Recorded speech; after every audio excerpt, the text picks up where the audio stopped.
as we become businesses that are using more and more automation, more and more AI tools, then at a team level, I think it's important to make someone accountable for the data that the tool is using. And when I say accountable, what are they going to do? They want to make sure it's correct. They want to make sure it's stored in the right place and making sure it's clean and secure. James Schramko here. Welcome back to my podcast. This is episode 1009. Today we're talking about AI again, but we're going to talk about it in terms of your team, because if you have a team, I bet you're like me thinking, should I be hiring more people? Can the tools replace the people? Can the tools augment my people? We've had loose discussions around this on the podcast before. We're going to dive in pretty deep today. And first, I want to introduce my guest, Lloyd Thompson from VirtualDOO. That's DOO. Hello, Lloyd. Good to see you again. Thanks for having me again, James. You're my friend, the ex-banker turned people and systems fixer-upper for all these visionary entrepreneurs that you've been working with over there at virtualdoo.com. We'll get more into that in a minute. But I want to ask you straight out of the gates, how significant is AI when it comes to team? I think this is huge. I think this is the biggest thing since the invention of the microchip. That sounds outrageous, I know, but AI everywhere. We've had AI for a long time, but AI everywhere is such an enabler. And if I want to put that in terms of milestones or significant world events, I'd say we had the Industrial Revolution, the rise of automation. We have the microchip leading to computer technology. We've had the internet and now AI everywhere. And if I go down a rabbit hole, and I know I've spoken about this briefly before, but we had the Industrial Revolution. That was the rise of automation. And the people that didn't want to go with this, they were given the term the Luddites because they were trying to sabotage the machinery. And it's a bit like, you imagine now if you had a business that didn't use the internet, I might call you a Luddite. I mean, even the dry cleaner is going to put their location out on Google Maps. And I think very soon, if you're someone that's not using AI and automation in your business, you might be referred to as a Luddite. And I think it's really important to get with this and not get left behind. I mean, it's not just ChatGPT, which everybody is talking about. Even Microsoft Office is really coming to the game here. Do you remember Clippy, the paperclip? Yeah. Clippy's got a huge upgrade and they're calling it Copilot, and it's making its way into Teams and Word and pretty much the whole Office suite. And while there's still more to be released, you can find intelligent suggestions like, hey, what about if we graph it like this? Or this could be ideal content. Or why don't we put your slides like this, like Slides AI?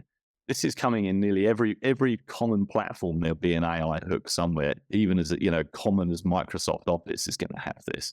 And so I think it's really important to get on board now so that you can take advantage of this productivity. Some people are saying that about blockchain though, and that's kind of disappeared a bit. Why do you think this isn't just hype? I guess I've seen it myself. I mean, you've seen what automation did to the supermarkets, right? That was just, you used to be in there, you go in and there'd be a line of people just bagging up your groceries and putting them away for you. Now you go in, there's like, I don't know, a suite, all of these computers you'd use and like one or two people doing it. I've personally seen the amount of content that's possible to create out of ChatGPT as an example. Like I saw a demo the other day of someone took a book, they fed it to ChatGPT. They said, summarize this into 5 paragraphs. They fed that into, I think it was slides.ai. It produced the pictures to go along with it. They fed that script to a tool that was able to then be like a voice actor and read the script. And so they were able to present on a book that they never read in 5 minutes with a voice actor reading the script. Like the power for content creation is incredible. And it's not just that, it's like the graphics as well. I mentioned that was built into Slides AI. I've been looking at, say, Midjourney. And I could say, hey, draw a picture of a panda with VirtualDOO written on its hat, and it will spit out a number of permutations of that. But while that might not be as pleasing as me being able to have a conversation with a real person and say, I'll tweak this a bit like this, is it going to be good enough for me to get started? I bet so. It's costing me very little.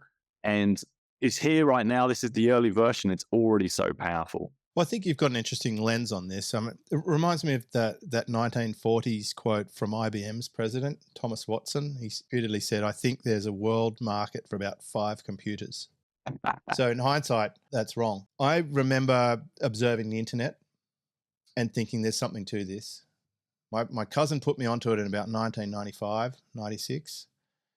And that's when I first started using it before all the modern stuff. I went back to it 10 years later, about 2005, and really started developing my own business. I really wanted to learn how to build a website because I just knew this is one of those doors we go through and we don't go back. I do think the same with AI. And the evidence for me is I'm using it. I'm seeing what it does. I appreciate that we're not going to go back. I've actually commented on a friend of mine's video. He's had 14 or 15 million views of this video. And it's around don't use ChatGPT to do university assignments. I commented, or just do the work. And I've had 14,000 comments on that comment, 14,000 reactions. And a lot of them, especially younger people, are saying, no way, bro.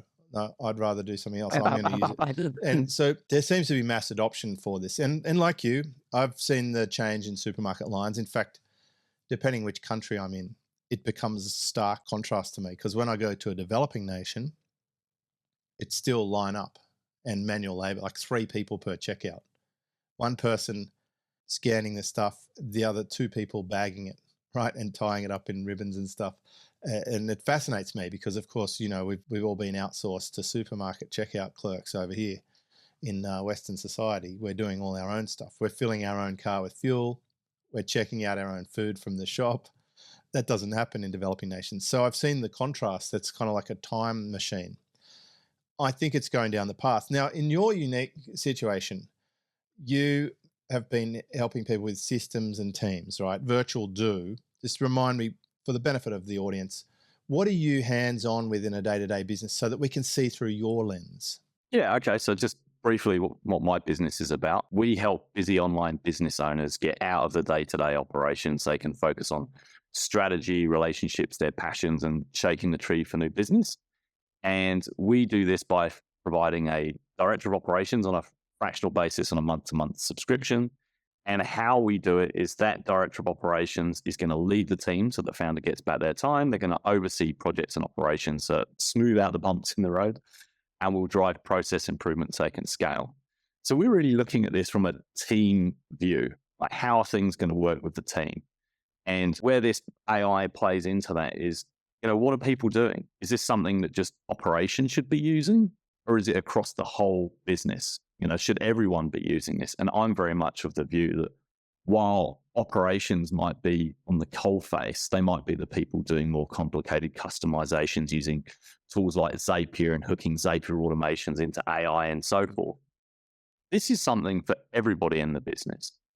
You know, this is for people in sales and marketing. This is people for finance, because all of those areas are going to have some area which can be automated and have benefit of productivity using AI. What if those somebodies are the people who don't really need to be there? That's where I think it's really is a founder's responsibility to understand the true impact of this. It could be one decision might be, we get this piece of software. We don't need to hire anyone else anymore in that whole department. We just need an operator, someone who can run that software with expertise to be able to have an opinion on it. And I've covered this in previous episodes. I think that's where the shift is. Some roles like data entry or generic content creation, I think they're definitely at risk. Where I think there's opportunities is people who are very good at content, very good at marketing, very good at coaching, very good at graphics, can rise above that risk zone and be operating the tools. I think if you're at a high level strategic point of view, the founder needs to be aware of this, because one decision on a tool or an augmentation process might actually completely change the, what do you call that little tree of people, the org chart, right? I don't like those things that much, but it could completely remove a whole division or a strand. I expect it's going to change the way that works. But you know what's interesting to me is you came from tech. You used to install software for banks. I guess it's like when I was at Mercedes-Benz, we would see whatever's in an S class will eventually trickle down to a C class. So when ABS became standard, anti-lock braking systems, eventually it's going to make it down to your everyday car. And then eventually all the clones will copy them, and then all cars will have it. Same with airbags. So you've seen the big end of town, the big bucks, the high level stuff, and it's trickling down into the hands of mere mortals like us, right? What do you think is important to know right now if you're listening to this podcast? I think addressing what those myths and misconceptions are important. I mean, you talked about who's likely to be using it. We talked about graphic designers and content creators. I think one thing that I've heard, is this going to replace all jobs? And I think if we're looking at AI and automation, well, it definitely could replace a lot of jobs. And I think the thing to be aware of now is that people with AI skills will replace those without AI skills. So I think it's really important if you want to be productive. If you're someone in a team, you want to be picking up these skills. If you're the founder of a business, you want to be aware of capabilities. But if you've got a COO in your business, that's something you want them to be keeping a pulse on the channel in the team, who's using what. So the first thing is, will it replace all jobs? I would say, I don't think it's going to replace all jobs, but I think the important thing is making sure those skills are there and making sure that people are upskilling. I think the other thing to be aware of is that it's not infallible. And there's an expression in certainly computing terms, and I can't remember the right way to put this, but crap in, crap out. GIBO, isn't it? Garbage in, garbage out. Garbage in, garbage out, and various permutations of that expression. It's as good as what you put in. And what we've seen so far is ChatGPT is more accurate than ChatGPT 3. 4 is better than 3, and that's what the stats are saying. But when you do get an answer that's not correct, it's confidently wrong, and they call that an AI hallucination. And so it's really important that you've got to validate the sources or validate those answers. And it doesn't take too much looking to find out where AI has gone wrong in the public domain. I mean, currently I think there's still an investigation going on with Tesla about how self-driving car using AI caused a fatality. And then also over at Amazon, there's a case where they were using AI as a part of its recruitment process, and it only put forward male candidates. So if you're going to put in a process, you need to validate that the information that's coming through is correct. But that's what some people are saying. They don't know what is going to happen because it's self-learning, right? And it evolves, and it might escape the part where you can have an output control. Like that's the doomsdayers, right? They've signed that declaration saying, watch out, this is dangerous. Could it turn off power stations, or could it shut down the internet? Those sort of things would be very interesting. I'm going to put forward a vote for the humans here and say, because I'm in a field where I feel like human expertise is critical, the emotional quotient and the experience required to do my role is not easily replaced by a computer. I'm going to say that. There are people in my industry who say they can be. I think they're wrong. And I'm dialing up the human factor. We still have human support. We still have human coaching, and we have human care on our content. And we're humans here recording this information. We didn't just strip a book and turn it into a talking robot video. This is a real, you're a human, I'm a human. I would hope that for humanity, that's actually going to be rarer and more valuable in the future. Do you think good humans are going to be more valuable? I think so. And I think what you said about having that human connection, I think it will be more valuable. But I also think that you're going to want to raise their level of skill so they're only focusing on what's really, really important, and then they can use AI and automation or everything else. So taking that customer service example was a good one. There are cases where chatbots used to be notoriously awful, and they are getting a lot better. And so that means that you might not be able to provide for a service 24/7 round the clock service, but perhaps you can put in a 24/7 AI tool to field some of the most basic questions, and then leave the operators for the more niche. I wish some companies would do that. Like it took me a week or two to have PayPal turn on mass pay.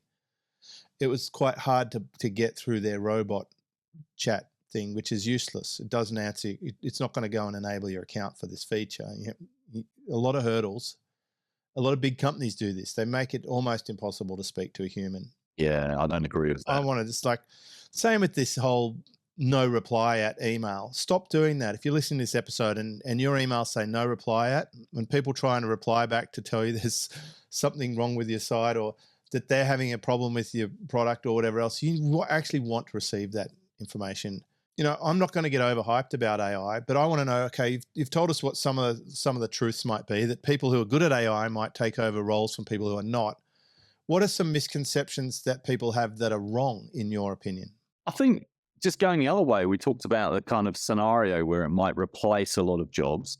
I think a more positive scenario is I think it's actually going to create a lot of jobs. I mean, I've already seen one out there for a prompt engineer. Yeah, but that's the one job that replaces a lot of jobs. I think the net loss is significant in that role, probably. And same as there's pros and cons. Like, you would hope that it's really good for medicine. You would hope that it's really good for solving, hunger problems, etc. But it's also probably going to be used by criminals for hacking and for military purposes or whatever. So I think there's pros and cons. But I think the reality is it's happening regardless. It doesn't matter what your opinion is about it. It's going on. For me, the test, I've got an acid test, and that is once a year I meet with regular people for a dinner. They're just normal people with normal jobs. They're not online people. And they were talking about it this year. And that's probably the first time I can remember where they were onto something within 5 years of it becoming mainstream. Because they didn't know what Facebook was. They didn't know what Twitter was. They didn't know what Instagram was. They didn't know what ads were. They didn't know about vaccine harms or any of that stuff until later. So I'd say that's they're probably in the late majority, just past the average of the population. But they knew all about ChatGPT, and it's affecting them and some of them in the teaching industries, etc. So that was interesting to me. The speed of market acceptance and awareness is dramatically different. I mean, it's even happening at university level. Of course, some people have to make policies around whether it can be used or not. It's affecting the recruitment industry. We get, it's interesting, some work that was submitted, we asked ChatGPT if it recognized it or if it was written by a robot, and it said no. And then we asked ChatGPT 4 if it was, and it said yes. So I think there's even quite an upgrade with each evolution of the software platform that comes out. So it's going to happen quickly. It's going to happen very quickly. I think 1 year from now, I'd like to look back on this podcast and say, hey, we talked about it fairly accurately, and I think we have a big responsibility. I'm basically on the panic meter, from really, really important to not that important. Where do you think we are on a scale of 1 to 10? 0 being not important and 10 being it's absolutely like critical that we get across this. Oh, I think we're close to an 8. I really 8. do. Okay, that's good to know. So where are you seeing your clients getting involved with it? What's on the ground, like in the field? Great example of one of my customers had an audit that he gives out, and it's a very high value audit. It shows people, and this guy works in video, it's quite well known, and he would run through these steps with his team, and he'd be able to say, right here, this moment, this video, this is the aha moment. This is the thing that people want. If you can replicate that, do these things. And he's got so much information about what he can do to put this high value audit together. And it was a 50-step process. And we were able to automate a lot of that. But now, now this process used to take a very long time, now just happens in a flash. And we can run it across huge amounts of video data, pick out the ones that are the real gold dust that should be replicated. But now we can feed that into AI. And I don't want to give too much away here. We can get additional insights from the AI and help create additional information, additional content. And that is a huge, huge benefit for that business in terms of the scale for his business, and also how much more people he can help with more information. That's straight off the bat. That's a more complicated, tailored solution. There's also solutions out there that are just far simpler that will address everyday people in terms of what they're doing. So just going back to, I'm using AI and automation together, and typically it starts with the automation before you get to the AI. That was a good example. I want to jump in there and I want to claim that one, because I was involved in that automation project, and I'm the one who said you should add AI to it, because I can see the evolution is they're going to see this tool and say, oh, this would be great if it just had AI and told you what to do next. And that was the innovation. That's come straight out of a coaching call. And it's an example where I believe the market is moving fairly quickly, and you have to take the high road on that one, or you'll be left in the dust. Well, let's hang on to that one for a minute because there's a couple of interesting things about that case which are important. So earlier we were talking about you can't always trust the data, right? And so one of the things about this process is that we looked at all of the data and we're reporting on it. And I think that's something you should do. Like if you've got some kind of process, and like I said, you've got to make sure you know where the information's coming. You've got to validate it. You've got to look at it. Is it correct? Is it not correct? So reporting on it is super important. But then the reporting itself can become something you can feed back in, which is what happened in that process. And that place where you're able to look in and say what's going on at this part in the process is super important. You can't just trust it. And an example of someone I know a few years ago was working as a defense contractor, and they were using satellite images to spot tanks using AI. So this was 5 years ago. It's probably pretty scary to know what they're doing now. But they would be able to pick up a tank on the Now on they the would satellite. just be tracking the iPhone of the soldier. Yeah. It's like the Strava, is it? The cycling app? Oh, yeah. The general public they've identified all the secret Air Force bases because there's Strava circuits going round and round and round like a heat map on these out in the middle of nowhere places, and it's the soldiers going for bike rides with their Strava. That's crazy. If you have a phone, you are tracked and made. Yeah, you're just giving all your information to the CIA in China and whoever else. Well, if you have TikTok on your phone, then you are definitely giving information to China from what I've read. I mean, that's the opinion that I've formed. But apparently it can access a whole lot of information, like your geolocation, your elevation, your habits, etc. I would definitely not have that on my phone. Wow, that's elevation. That's crazy. Well, let's go back to the tank scenario for a moment, right? So they were using satellite images to spot, is this tank, is this not a tank? Now, if you left this thing, so this is a good few years ago, if you left this thing running and you didn't say, as a human, yes, that's a tank, no, that's not a tank, eventually what will happen is it will carry on going, but it can blur what it's learning. So it might go, oh, that Hummer, oh, I think that's a tank. So it will classify it as a tank. And then eventually it just starts getting more and more broad until suddenly there's more and more and more things that it thinks are tanks, which are not. So that's an example where it was important for them to just get a handle on what the data is and actually go, yes, that is a tank. No, that's a Hummer. Yes, this is this. And that is a good example of where getting visibility of your data is important to make sure that it is good data. And I would actually say, as we become businesses that are using more and more automation, more and more AI tools, then at a team level, I think it's important to make someone accountable for the data that the tool is using. And when I say accountable, what are they going to do? They want to make sure it's correct. They want to make sure it's stored in the right place. So if you're working for a corporation and you have sensitive data, they'll be very particular about what servers, where those machines are. So for example, Australia, they might consume a service by Amazon, but they'll be very particular if it's a bank to say, I don't want my bank's data being stored outside of Australia, or I don't want it stored in China for whatever sovereignty reasons are going forward.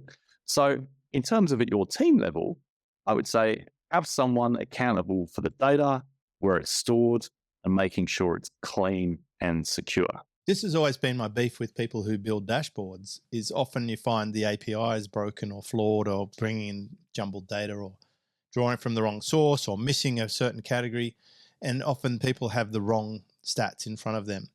What you just described about the tanks and it getting blurry, that's what happens when creators add more and more product lines to their business. The original thing that was profitable might eventually become unprofitable, but they don't realize it because they've jumbled all their information together and it all looks the same. They end up with revenue less costs. But when you go down line by line on a regular basis in your dashboard, it actually shows you which products you're sponsoring. You could actually be paying people to have your product if you get it that wrong. And I've seen this before, just by chopping the bad products off, you lift your whole profitability. Same as if you get rid of the lowest tier of your sales team, you'll lift your overall sales, because you're letting the higher performers get the better closing ratio. Now, the better dashboards these days, I'm using one that actually uses some predictive AI to tell you what your future revenues are looking like and what trends that it's observed. And I think that's a good use of it. But I really love that you're saying take responsibility for that source. Again, I think that's why people who are good at what they do will still have a role, Because if your only role was to say, that's good, that's bad, that's still really valuable. Yeah. I think what we're talking about is already pretty advanced, and it might give the viewer or the listener some kind of concern, like, wow, that's pretty far down the road. Like, where do I just get started? Because it doesn't have to start that complicated. Like, just to be, even though I came from a technical background, it still started with just interacting with something like ChatGPT, just for curiosity, like, what can it do? And I would say if you're a business owner, just start small, like just get involved, just find out what it is, hook into ChatGPT, start using it instead of Google, just asking it some Put it questions. on your phone. That's what I did. Most people don't realize this, but you can make any browser destination an app on your phone, right? You pull it up in Safari. I've got my iPhone here. And then you click on the little arrow down the bottom. There's a little arrow, which is where you would share it. And you scroll up, and one of them is add to home screen, right? And you click on that, and now ChatGPT is on your home screen of your phone. That's where I'm using it fairly often. I was actually around at your place, Lloyd, and I was showing you something that I'd learned about how to use ChatGPT to come up with some baseline content for socials, etc. And just by clicking on the button and talking, and you can have it seconds later, just get in the habit of using it is how I would start. I would say install it on your home screen of your phone and start using it. Every time you would go to use Google, just think, is this a Google thing or is this a ChatGPT thing? Like if you want to find a gluten-free food within 10 kilometers of your home, that's a Google thing. If you want to find out what does gluten-free mean, then that's a ChatGPT thing. I had a friend visit who I hadn't seen for years last night, and I wanted to make some watermelon jalapeno margaritas to rival what the Mexican place is doing. And I could have searched the internet for a long time to find that, but I just asked ChatGPT 4, and out came the perfect recipe. Without having to get. The thing I love about it is that it's iterative. That when it presents you the first set of results, you can ask it to refine, change, or modify that, and it keeps going and holds the thread. And now I've got friends or clients who do this for each client. They actually have a separate chat for each client that becomes iterative over time. So I could keep a separate chat for Lloyd, and I could help it define Lloyd's business, VirtualDOO. I could have it do the marketing plan. I could ask it for content prompts, etc., and channel prompts. And each time I work on that account with you, I could go back to that chat, and it's getting deeper and deeper and getting more and more conditioning. I feel like what we're doing right now, we're exchanging tips that will work for us, is really important to encourage the team and just to let them know. What if some of them, maybe there's someone in the team thinking, I'm not so sure about this AI. I feel a little bit insecure. I can see that it's happening. Am I in trouble? What do we do to celebrate and move forward together with AI with the team? I think if you're starting with any task or process, it's important to start with why. Like, why are we doing this? And it's going to give us a competitive edge. That's a reason why. It's new skills. It's a job enhancement for you. We're going to help you. And we're not just going to throw them into the deep end and say, good luck, go swim for yourself. Start by leading by example. As when you came over to my place and were like, Lloyd, check it out. This is what I've done on my phone.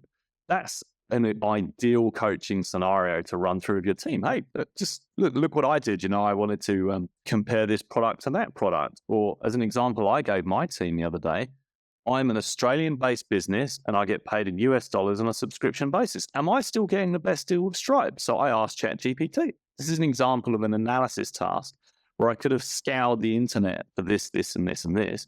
But I just went to ChatGPT and I asked it, and I explained this scenario as I have to you. And I said, I want to know what are the other players apart from Stripe and what their fees are. It would be an equivalent of, receiving data payment in US and getting it in Australian dollars. And it gave me all of the fees. And then I was thinking, well, is this up to date?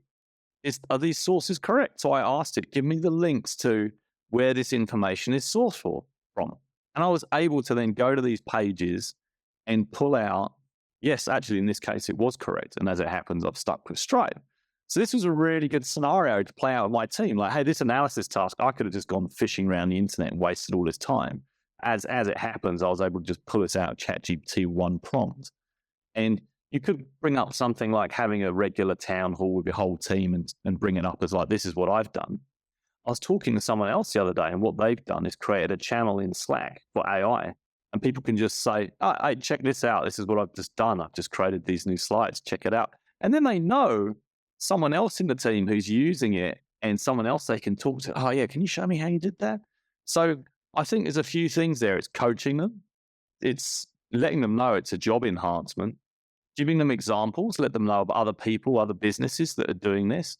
And yeah, if you create some kind of channel where everyone can be supported, I think that's the way to go about it. I don't know if you want to be saying people with AI will replace people without AI. That's probably a bit of a hard line, but these are ultimately, it's the competitive edge. Like our competitors are going to be moving so much faster than us if we don't get on board. I mean, I think it would be accurate to say that the hiring landscape is changing rapidly. And I mean, in my case, thankfully, the team listens to my podcast. They transcribe it with the help of AI. I mean, we've been using AI transcription services for years. That's a great example where I've said to them, listen, there's no need to listen to this thing slowly and type it out by hand. Please run it through the tool. Like we were buying credits with Otter years ago. We embrace and use it. So everyone in my team knows, because they listen to the podcast, what I'm thinking. They sometimes say, I really like that chat you had with Lloyd. I've just added it to my home screen. That's an example of what could happen. So this could be my training session for my team, because I do love leverage. Now, how important is it that we customize AI for our own specific business needs versus just going with the solutions that we see our friends share in their AI channels? This is an interesting trade-off because, and this applies to software in general, not just AI automation. If you're going to tailor a solution, you'll get increased efficiency and you'll get the increased flexibility. And yes, you'll move perhaps faster in the direction of your goals, perhaps. But the downside of tailoring is that you need to dial up your amount of support. You'll need someone with a skill. So let's just give an example. If I was doing a classic process that comes up a lot is I've got some kind of a service agreement.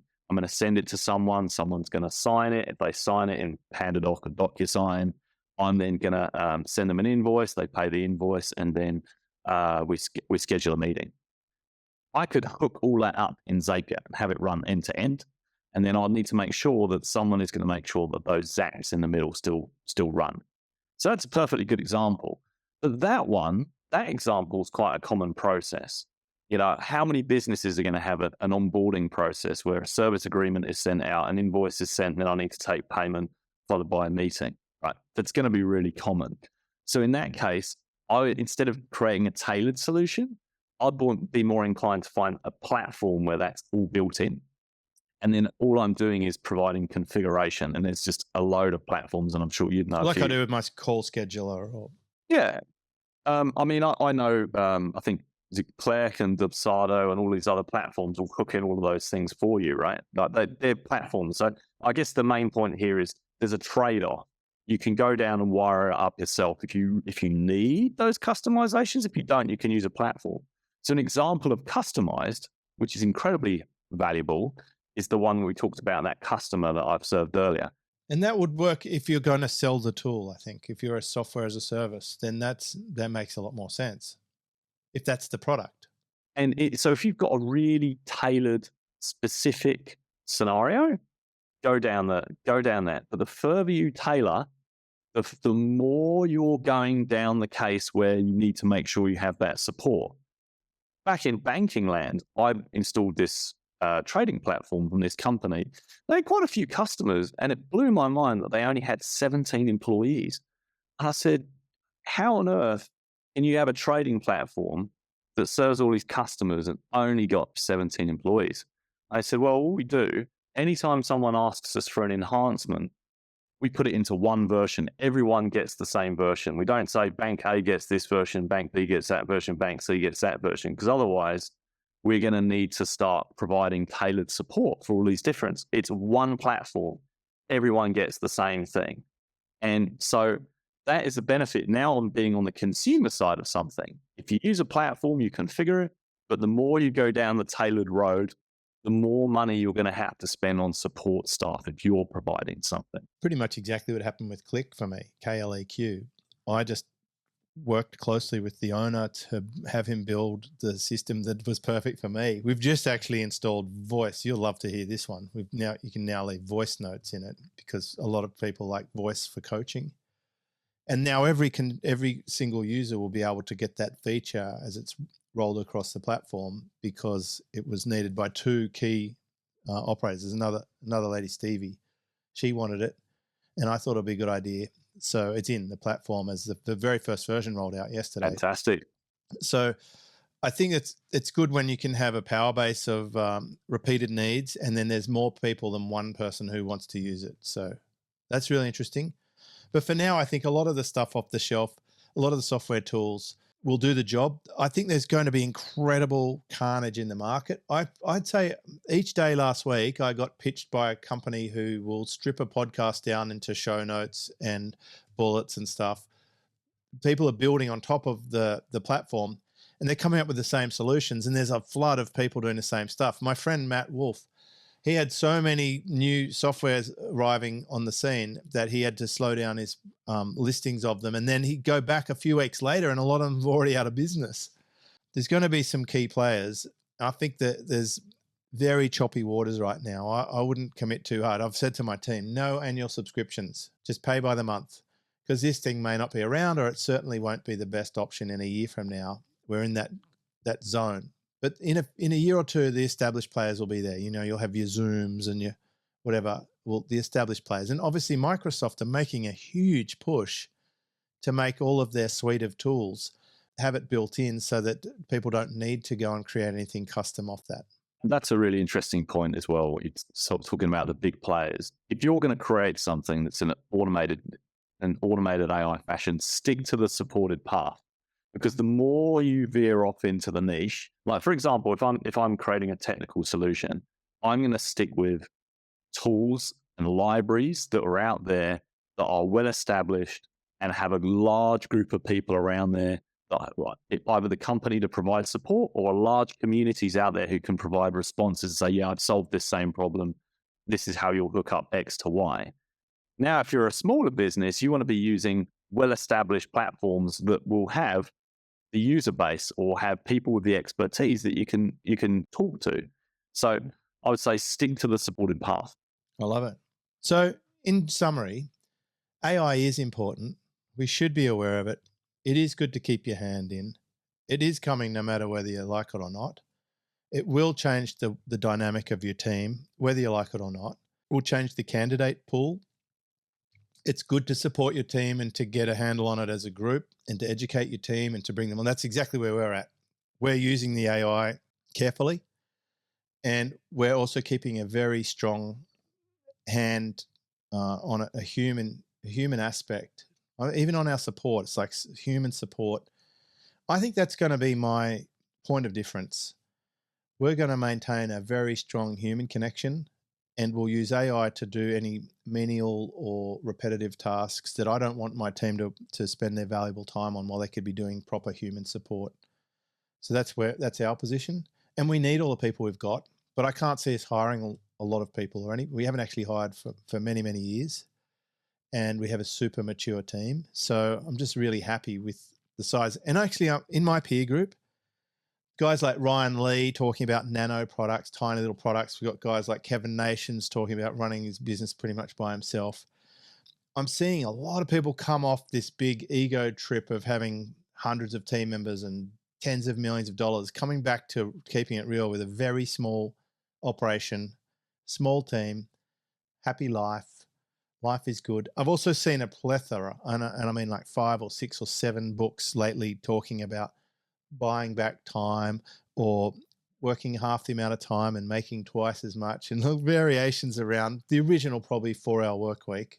So I'm not claiming that spot, but there's more of a movement towards lifestyle business and lifestyle design and building your business in a smart way. And I think these tools are a very leveraged way to run a good operation with a small team and to do it smoothly. If you are finding speed humps or brick walls in your business and you're a high visionary and you just can never get that systems or people stuff worked out, I implore you, get in touch with Lloyd, VirtualDOO, virtualdoo.com. He's a master at this and he understands the playing field. That's why I wanted to bring him to my clients, because he knows tech, he knows people, He's actually one of those robots who can communicate. That you're a rare breed, my friend, and he knows his systems, everything from agile to Kanban or whatever. He can talk any of those systems. Lloyd, it's such a pleasure to have you on chatting about AI and team. What's your final wish for someone who's listening to this podcast, episode 1009 at jamesschramko.com? What would you like them to think about as they wrap up this episode? Just getting involved with something. If you haven't already got involved with ChatGPT, just have a look at it. Just ask it, what can you do? It's super simple. Just start with the most easy, simple scenario, just to dip your toe in the water and go from there. Start small. Golden advice there. I hope you'll come back and share the evolution of this as it rolls out. Love to. Thanks again, Jane. This is James Schramko.